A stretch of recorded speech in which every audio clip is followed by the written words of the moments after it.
Hey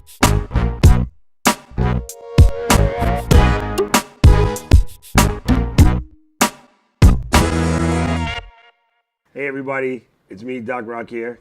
And Jerome, how's it going? Basically, Nonstop Tech, we're checking out a brand new way of doing this podcast. We normally did it as the Info Freak Show, but we're going to roll it into our Nonstop Tech thing here. And yeah, so how you been, Jerome? Pretty good. Keeping busy, though. Okay, so what we really want to do with this show is cover topics related to tech that we find that you might find interesting. But also, we're going to kind of depend on your feedback and your questions. I get a lot of tweets throughout the week, Facebook comments or other forms of comments where people want to know how to do something. And I find myself answering some of the same questions over and over again. So I thought, well, since I'm writing for NonstopHonolulu.com and Jerome is doing a couple of guest posts and stuff for us as well, we thought, why don't we take this opportunity to actually answer these questions in a format that people can refer to it whenever they want, or, you know, maybe we can talk about touchy subjects together. That sounds good. I mean, I get a couple of questions every day where I work. Yeah? And it's usually the same questions over and over, so. What's one of the most common questions you get? Well, they have Clear, so they always ask, now that they upgrade to Line, some people still have the little USB adapters. They asked how to get that working under Line. So, Really? Did you tell them to switch to a hotspot? Yes, that's the first thing I do. But if they don't want to spend money, there's a way to do it. A little geeky, but it'll get you up and running. Actually, I can show you how to switch it without spending money. Okay, so if you happen to have But you have to jump in the terminal, though. No. Or is there another way? If you have a Clear USB adapter and you want to get a hotspot, all you have to do is call them on the phone, talk to customer service, and tell them that the USB is giving you spotty coverage. Actually, And they will switch you to a hotspot. that's an amazing idea, actually. I didn't even think about that. If you talk to a nice enough customer service person, they'll even swap you without the $18 swap device fee. It's either $18 or $44, depending on which device you have. But yeah, if you just ask them, they'll give it to you because they're very, strangely enough, they're a good customer service company. Most internet connectivity companies' customer service leaves you a bit lacking, but Clear is pretty amazing. You call them and talk. If you get no the first time, hang up, call another person. Because unfortunately, they're people have bad too, days. and they have bad days. So you're going to get that one person having a bad day, and they might tell you no. You just hang up, call right back, and you get somebody to be, oh yeah, sure. Hey, how's it going? How's the weather in Hawaii? You know, or wherever you are. I've had that with Verizon, AT&T, everyone. It happens all the time. As a matter of fact, this is going to be our first ever tip from Nonstop Tech. If you ever call customer support and you're getting a hard time, don't argue and fight with them. Hang up, call again, and just get another person. You'd be amazed at how well that works. And tip 2, treat them nice. They're just human beings, too. Yeah, that's because we both did tech support. Well, you know how that goes. You got the people who came in angry, and we were like, okay, we can play this game. Yell at me, call me names that my mom wouldn't be proud of. Oh, you get nothing. So yeah, you honestly sort of need to want to kill them with kindness. And that can be difficult, especially when you're having a frustrating situation. But yeah, just try to remember the other person online is probably as frustrated as you, if not more, because you're not the only person calling them to ask them that question. Especially when it's kind of a common thing. Like, for instance, a lot of people were upset when Lion rolled out because of install hangups or whatever. That's pretty much normal. I mean, we're rolling out, I say we should stop that. You're rolling out a software install to millions of people at one time. And everybody's hardware and case is a little different. Now, the first and foremost rule of any update is always back up your stuff. And I will second that. Get a cheap, hard drives are cheap nowadays. Get a hard drive, do a time machine backup on a Mac. There's like, I think, SyncToy on the Windows side. Just make sure you do a backup for anything. We're going to touch on this backup thing in a second. I want you to hold that thought and remind me to come back to this. So first, make sure you back your stuff up. Again, if you have questions on how to back up, you can always email me at doc@nonstophonolulu.com, and I will guide you through the process. I'll send you some help and show you where to go. But once you have your backup, now, theoretically, the best way to install an upgrade of any OS is to do a clean install, which means you erase your machine and start from naked, and you only migrate over the things from your backup that you actually need. 9 times out of 10, the majority of the people are hoarding tons of useless crap on their notebook. Oh, right? I've seen that. Yeah, I've definitely seen that. So what hoarding useless crap on your notebook does for you, it slows down your computer majorly. If your hard drive is more than 75% full, your machine is slowing down. You'll just notice it. Second of all, if your hard drive has to spin a lot, you're actually wearing your battery faster. When you do a fresh clean install, look at how long your battery lasts on any machine. Mac, Longer. PC, doesn't matter. And then compare it to when the hard drive is full. Huge difference. And it's funny because it's just spinning, but it's just how much time it takes to find stuff. So the more crap you have on your laptop unnecessarily, the sort of the more energy it's going to take up. Correct. How it normally happens is we all take our laptop, we go on a vacay, we dump in a bunch of pictures.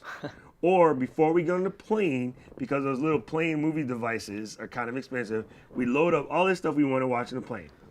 Get in the plane, fall asleep, never watch all those movies. No. Or you get to the hotel where you were planning that if I have any downtime, I watch them, never watch them. But you come back home and you never take the stuff out. You never take out the photos. And now that every camera on the freaking planet is 12 megapixels or higher, we're looking at Space gets eaten up pretty somewhere quickly. between 10 and 20 megs of file, depending on how your camera compresses image. It's really huge. Like Jerome said, a 500 gigabyte external hard drive, they're as low as $50, $60 now on Newegg.com or the Buy More, wherever you buy your stuff from. So just get a hard drive and back it up. Now, that being said, another thing to think about, which I like to do if I'm lazy about backup, I take the hard drive out. This old school MacBook right here, the hard drive removal takes about 35 seconds if you're fast. Takes you about 2 minutes if you suck. Okay? Even on the newer ones, the It's MacBook Pros, super about easy. the same thing. There's about 10 screws on the bottom. It pops open and you're at the hard drive. So a little tip that I learned from my dad, take an old computer like this, buy a small SSD. It's going to cost you right around $200. But a machine like this that's working on about 5 years old, which I normally don't even keep that long, but this baby is a diehard, and I just basically use it for this kind of thing, for notes. This is a relic now. But they don't make the MacBook anymore. She goes, right? Yeah. Take a machine like this and drop in an SSD, and you bring in new life into an old machine. And that's basically what I installed Lion on. So this is running like a 120 gig SSD. Just be like careful. Barely around $100. With the SSDs, though, you can buy very, very cheap SSDs, and those won't give you any more performance than a regular hard drive will. Yeah, So yeah, usually check out like Otherworld Computing. Otherworld Computing. Yeah. Oh, I don't that's right. think. Okay. Okay. There you go. Jerome is nice. He'll never say this. I'll say it. If you're gonna buy an SSD, buy it from no place other than Otherworld Computing. No, that's Theirs are really, really Yeah. good. If you're putting it in the PC, although it says MacSales.com, it will still work in the PC. But for some reason, they have theirs OEM spec'd, and these guys are hard drive freaks. I've met a couple of them at Macworld. They're absolute hard drive freaks, and their stuff works really, really, really well.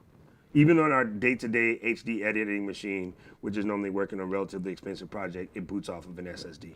wow. It's just the way to do it. So, clean install is the way to do. We're going to wrap this back around. Clean install is the way to do any type of upgrade, and it could be Lion, but we could also be talking about Windows 7 or, God forbid, Vista.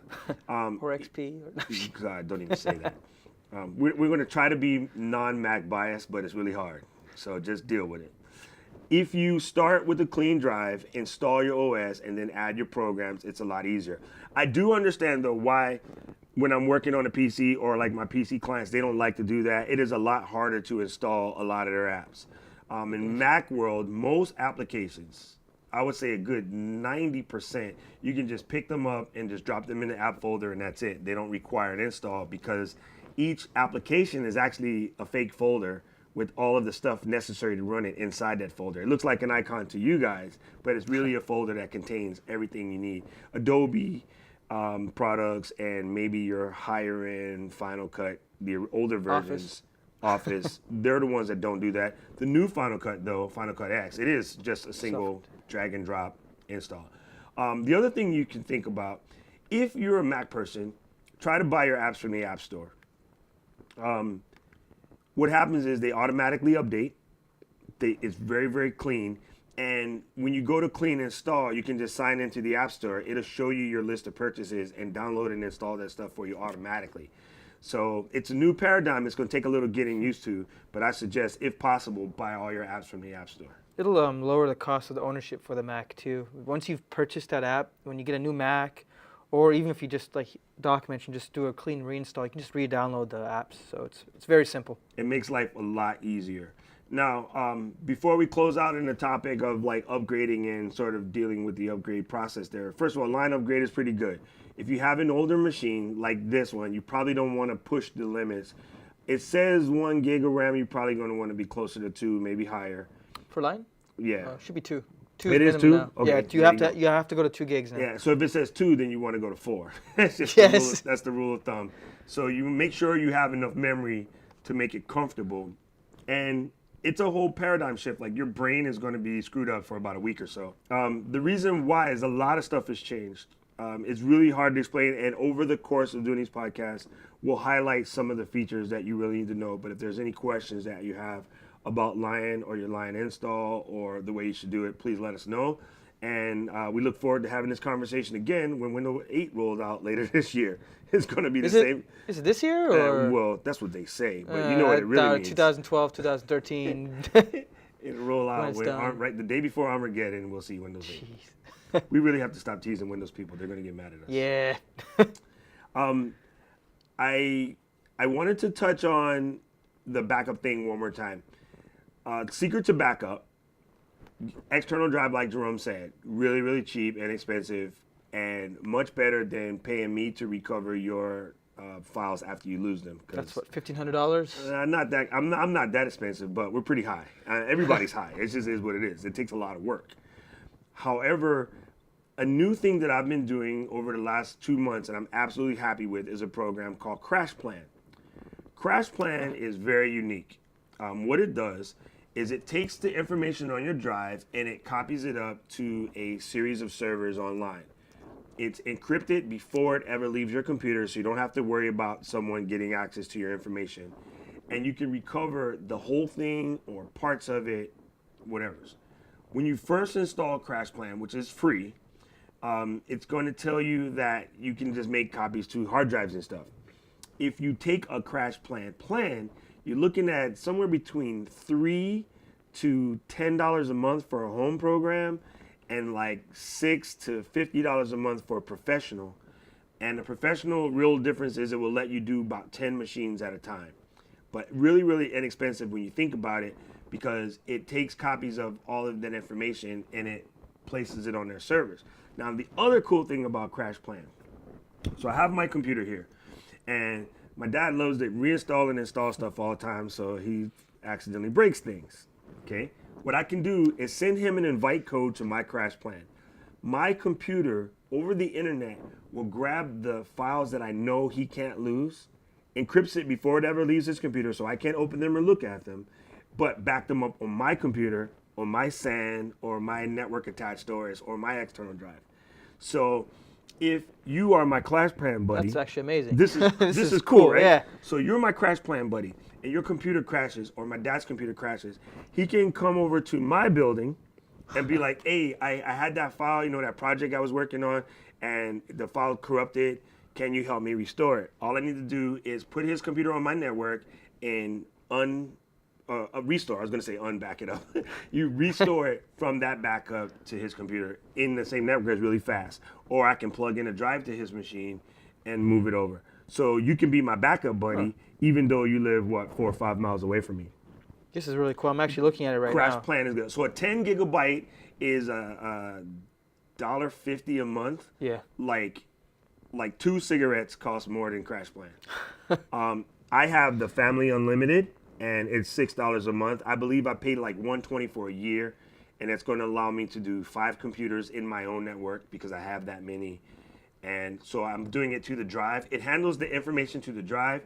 It handles the information in between computers to ourselves, and it handles sending information, say, if I wanted to invite Jerome to back up some of his important stuff on my computer. And again, it's all encrypted before it leaves your computer, so you don't have to worry about your backup buddy looking at your files and going, man, I didn't know he looked that cute without his shirt on. Ooh, wait, different show. That's horrible. Oh my. Crash Plan. Crash Plan is the way to go. How does it compare to Carbonite? I was going to say, Carbonite, I don't believe allows you to back up with a buddy. And Carbonite has a really, I'm going to say this, and I don't care, Carbonite people, if you disagree with me, call me, let's fight. Carbonite's interface looks like a PC person made it. It was originally from what I recall. Well, of course. So It was very, very horrible. Crash Plan, they have some Mac engineers in there, and their Mac application is a real deal Mac application. They do have a PC application, and that works as well, great as well, but they hired the right type of engineers to develop their software. So you got PC people making PC stuff and Mac people making Mac stuff, and it looks great. Mosey is really slow. Carbonite looks horrible. If you have to pick something other than Crash Plan because you just hate Doc and you want to go against my word, Backblaze. Backblaze is your second best option. I investigated every one of these guys with a fine tooth comb before settling on Crash Plan. And I picked Crash Plan because Katie Floyd of the Mac Power User Show, she recommended it, and I trust Katie because she is brilliant. Brilliant. Yeah, and then she's a lawyer. So she probably, lawyers, they read everything. Yeah, they do. So I trusted Katie because when Katie and David said that they like Crash Plan, and knowing that they're both lawyers, I'm like, yeah, she combed it probably finer than I did. So I think Crash Plan is epic for the price. And again, if you're an enterprise customer or a business customer, really look into the Pro model because it will back up a lot of stuff really, really quickly. Wow, this is actually really amazing. I've heard of it before, and a company I still work for actually uses this, and I see why they use it now. Holy crap. Yeah, it's really nice. it's pretty great. So, I think every computer user should be rocking the Crash Plan, no matter worst case scenario, run down to your place and buy a drive. Now, if you are a PC user, USB drive is fine. If you're a Mac user, USB drives are fine, but I would strongly suggest Firewire or Thunderbolt. I was going to say Thunderbird. Nah, Thunderbolt, not yet. Not Drive yet, is still but too expensive. It's for expensive, but which is more expensive, your kids' pictures or an extra $40 for a drive? I knew you were going to say that. Well, it's not. Look at how much does Thunderbolt RAID array cost right now, just on a tangent. That's a RAID. Yeah, I'm talking about when the cheaper drives come out. So, see, my so problem, it's still going to be Firewire or USB right now. Well, see, I come from the school of if I'm going to support my files there, I don't care it costs an extra $40 to $100 because again, I take a lot of pictures and those pictures can't be replaced. That's true. I have seen the look of a photographer who lost someone's wedding photos in a hard drive crash. It's not a nice look. Well, we've seen the family. I mean, we've seen regular people come in too all the time, right? My favorite customer was a guy who came from his 25th anniversary with his wife, fresh from Italy, and the wife asked him every day for 2 weeks to take the images off the camera. He's like, yeah, I'll get around to it. He finally moved it from the camera to the computer. It landed on the computer, so he erased the camera. The next day, the hard drive on the computer crashed. 3, 2, 1 backup. Yeah, 3, 2, 1. 3 different places, couple different types of media, and 1 off-site.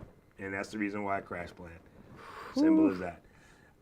Let's get into something more cool than that. This week, we covered a new startup called Chill.com. And the idea of Chill is very similar to Turntable FM, with the exception of it allows you to watch videos with your homies.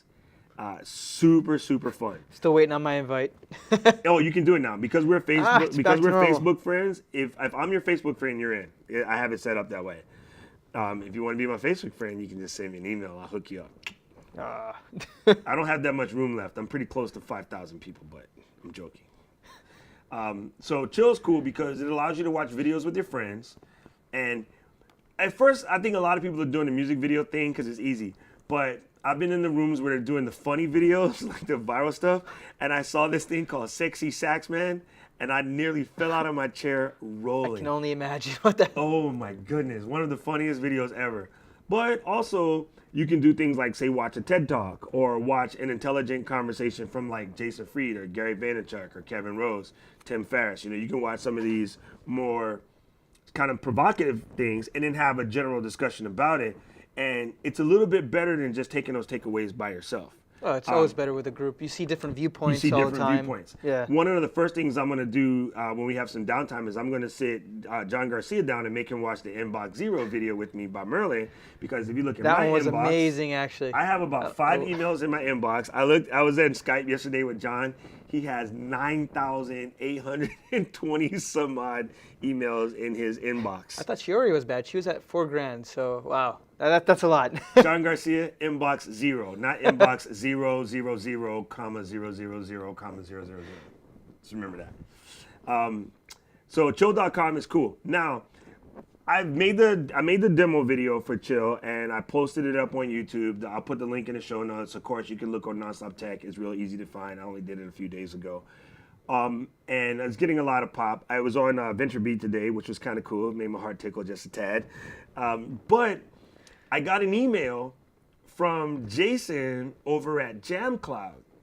Now, what they've done is create sorry people, Mac only at the moment, but they've created a desktop version of kind of like Chill.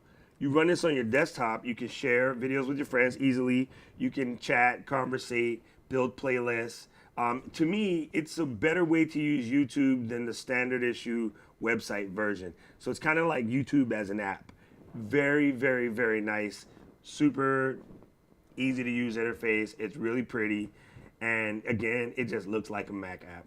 Absolutely. This looks very, very clean. It. Yeah. It looks like you get, you just embed the YouTube video, right? You just add that. It is embedded. It looks like you get less of the, you've seen some of the trash in the comments on YouTube, right? And that's the reason why, that's the reason why JamCloud is the way to go. Because if you happen to have, say, a younger kid, and they like to look at YouTube videos, you might want to let them look at it through JamCloud because you won't get all of the stupid, illmatic comments that come out in the bottom on the regular YouTube interface. And unfortunately, it's hard for Google to manage that. And everyone says, well, Google should do a better job of managing it. I'm going to give you guys a statistic. 2 years ago, it was big news that YouTube would get 1 billion views a day. Right now, they're averaging 8 billion views a day. A day. So how hard would it be for someone to sit there and monitor all those comments? I mean, it'd be impossible. The person would go insane. It'd be even like, a group of people would go insane. It'd probably be harder than the war on drugs in, say, Miami. It just ain't going to happen. So you have to find other ways to mitigate these problems, and that's sort of it. So JamCloud, again, give it a check out. Chill.com, give it a check out. I'll put both of the links in the show notes to give you guys an opportunity to go over it. So again, one of the important factors about the Nonstop Tech Show here is we're going to need you to call in, ask us questions, give us feedback, have any suggestions. It's doc@nonstophonolulu.com. Again, I'll place it in the notes. There's also the comments field down there if you happen to be watching this on the blog. And on YouTube, you can send comments as long as they're nice. If they're not, you're going to come hunt them down. You know it. You know it. I'll do a better one. I'll say to my mom after them. She got that big blue metal ruler that she chases me and my brother with. My grandma used to throw slippers at me. So You know when you're getting yelled at when you get all 3 names in a foreign language? Oh, yeah. Yeah. You know you're about to get knocked the hell out. So I'll give you an example of a question. My editor for Nonstop Honolulu, she asked the question, how do we get videos on the iDevices in an easier fashion than the multi-step process that's been going around? Because you used Handbrake, but that was, you pretty much had to set it up. To me, Handbrake is the way to go. But I don't mind building a little Apple script, or I have a folder to automatically add to iTunes folder. So I tell Handbrake to finish the video, and we'll put a link in for Handbrake in case you want to try it that way. Handbrake drops it in to automatically add to iTunes. iTunes grabs it. New version of iTunes knows how to recompress and get things ready for your pad. But check this out. Go on your computer, hit up adapter, and search adapter, adapter. I want to say .com, but that's not it. Okay. It's an application that does video conversion. There you go. What's the name of it? Mac Planet. Macro Planet. Macro Planet. There you go. Macro Planet. That's the Plant. company we're looking Just for. Plant. What? Yeah, it's an interesting name. I thought it was Planet too, but I did a double take. It's Macro Plant. Okay, fix that. Macro Plant. Go to Macro Plant. It's free. It works on Mac and PC. I thought it was paid. You know that when you mentioned it? Wow. It's absolutely free. So you put an adapter, and it will take videos and convert them so that you can play them on any of your iDevices. The cool thing about it is not only does it do iDevices, but it covers PlayStation, Xbox. I believe the Wii is in there as well. Wow. Different Android devices, generic smartphones. So it will convert to a whole bunch of different formats. So I think adapter is definitely the way to go. It's easy. Again, Macro PC doesn't cost you a dime. So it's kind of hard to argue with free. I am going to be doing a full guided tour video. So if you want to learn more about it, make sure you check nonstophonolulu.com, click on the tech tab, and watch out for that video. I hope to get that out probably later today because it's really, really nice. And one of the check boxes is simply automatically add to iTunes, and it'll flow everything over. Cool. So I've tried it with a couple of crappy videos. I'm going to look forward to the next time my dad goes out shooting some of his high-end HD stuff. I like to compress that and throw it on the iPad and see how it looks, because a lot of times he's looking for a cool way to show clients different clips of locations or how it goes. And getting it to still look good once you migrate it to a device like this takes a little work. And we're normally doing that manually, which isn't hard if you're a video guy. But still, if it's a one-button thing, it's still easier because that gives your time available to do something else. That's true. So not only do I want to answer that question for Diane, again, I do have a full video coming soon, but I also want to let you guys know, and I'm going to call that my pick of the week. I'm just killed 3 birds with 1 stone. Jeez. Your turn, Jerome. My turn. You can't beat me. Not with adapter. That's actually... Boom. Well, take that. I'm going to talk about something that... So a lot of people are cutting the cord. You've heard of this term before, right? Yeah, I'm loving it. Have you done it or not yet? I can do it except for one thing. I'm too much of a soccer and football fan. That's right. I'm too much of a football fan. So sports, I need the cord. Other than that, I wouldn't pay them a dime. So with Time Warner, we actually went in. We turned off our regular television. And when we went in, we were just going to pick up, I think here in the islands, they have the turbocharged version. But they actually mentioned they got something called the extreme version.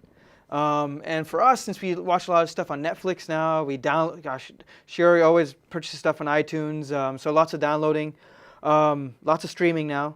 She actually kind of commandeered my Netflix account. I upgraded my speed. So now it used to be, I think the highest was 15? Yeah, that was on turbo. On turbo. Now they have one that's 30 megabits down, 5 megabits up, and Does it work?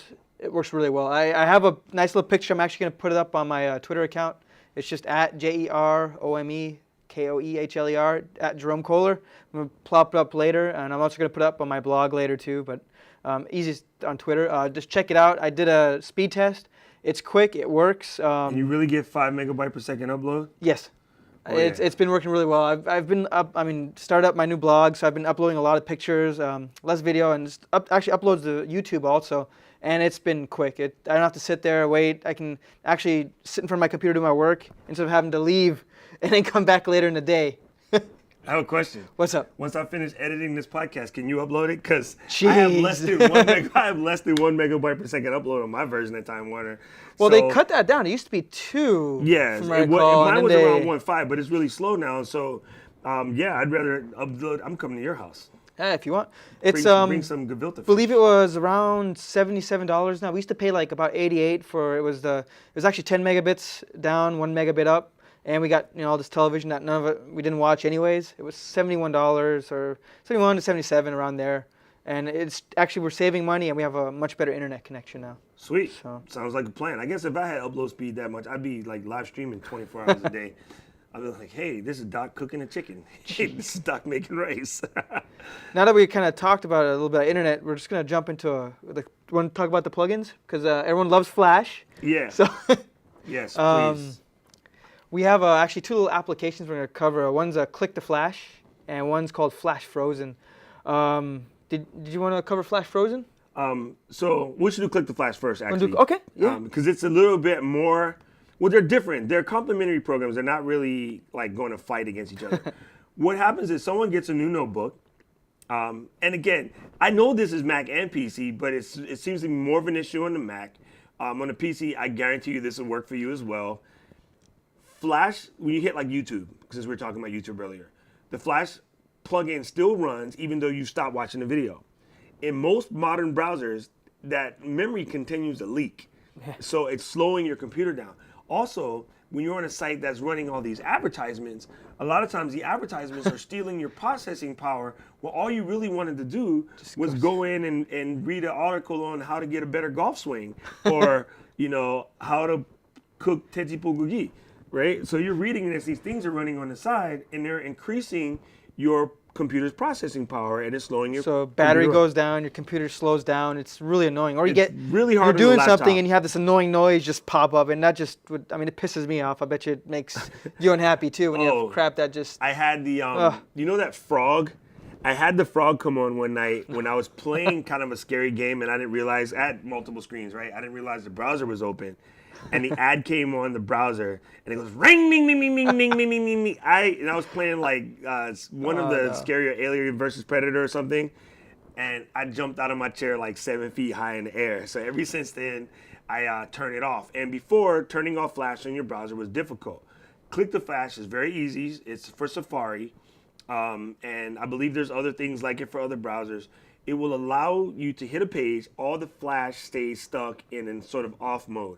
If you need to play the content because you know exactly what it is, you can click on it, and click the flash will then let that video play. If it's a site like YouTube where you want it to play all the time, you can force it so that it just comes on automatically. You can actually whitelist it, which is pretty cool. So you don't have to whitelisted worry is the about proper it. term. Now, the difference between Click the Flash and Flash Frozen, tongue twister, right?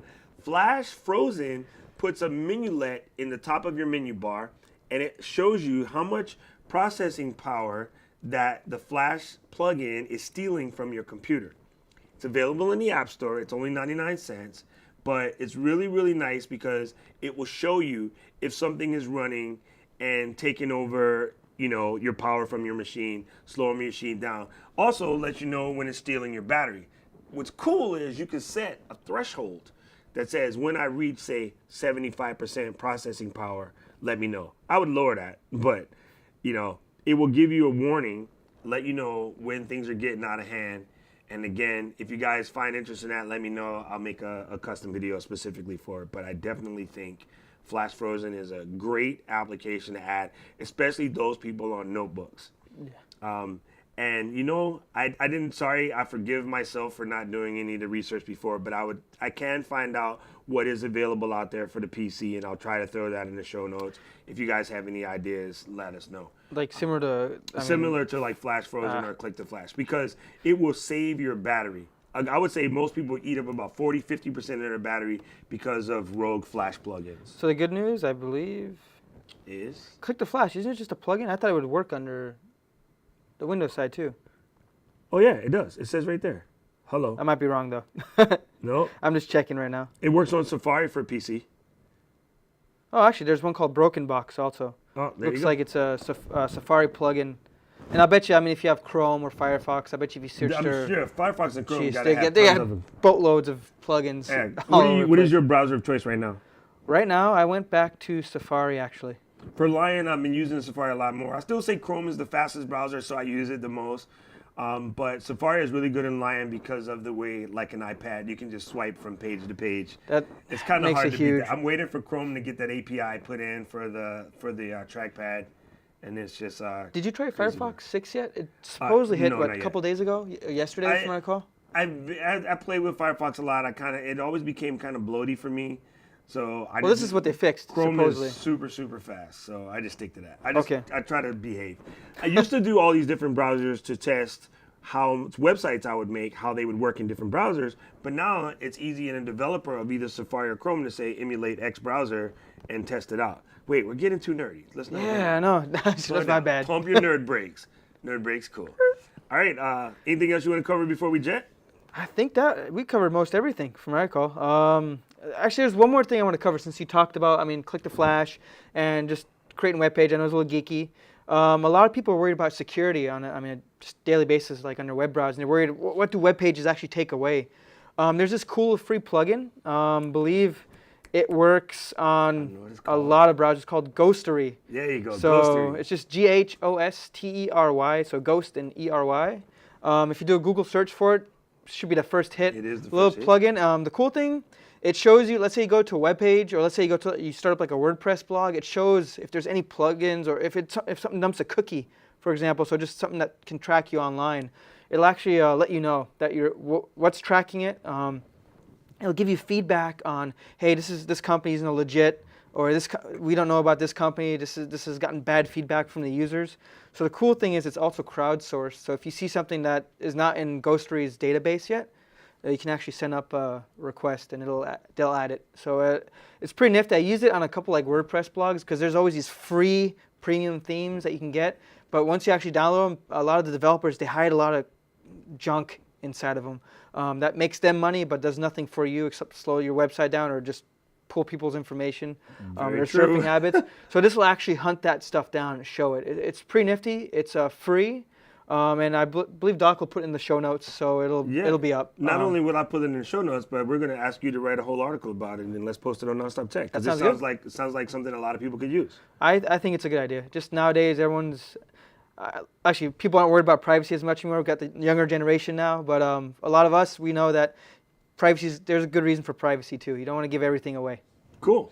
Well, that's going to wrap it up for a quick edition of Nonstop Tech. We'd like to thank iFix Pro Computer Services for helping us put this show together. And, if you have any questions, once again, you can email me at doc@nonstophonolulu.com, or you can just hit me up at DOCROCK on the Twitter. And what's the best way for them to find you, or your blog? Best way to find me is through my blog now. It's just J3R0.me. So it's just Jerome. That's funny. So it's easy to remember, and it has all my Twitter information, my Facebook information on there. Yeah, I like to use that about.com. Actually, we should save that for the next show. That's actually a good idea. We should save that for mention the next show. All right, folks, we'd like to thank you for watching. And don't forget, this has been another cool edition. Actually, this has been the first edition of Nonstop Tech.